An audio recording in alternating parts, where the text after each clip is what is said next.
Det er fra Vegas Nord. Jeg vil gerne vise, hvordan du på få minutter kan lave en håndpeeling med vores aloe vera produkter fra Vegas Cosmetics. Du skal bruge håndsæben, håndcreme og sukker.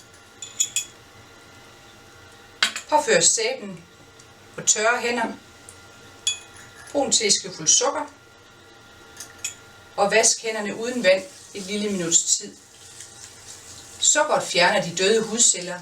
Det varmer hænderne op og øger blodcirkulationen. Så er det nemmere for aloe veraen at trænge ind.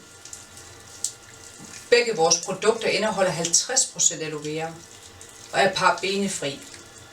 Vær opmærksom på den sarte håndryg.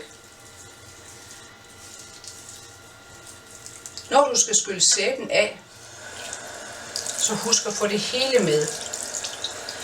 Allerede nu kan du mærke, hvor dejligt bløde hænderne er blevet.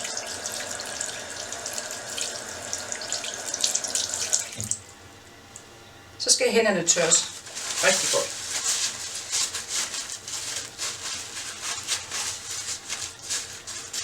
Så er vi klar til håndcremen. Håndcremen er drøj i brug, så du skal bruge ganske lidt. Den trænger hurtigt ind, og den fedter ikke. Klik ind på vegasnord.dk. God fornøjelse.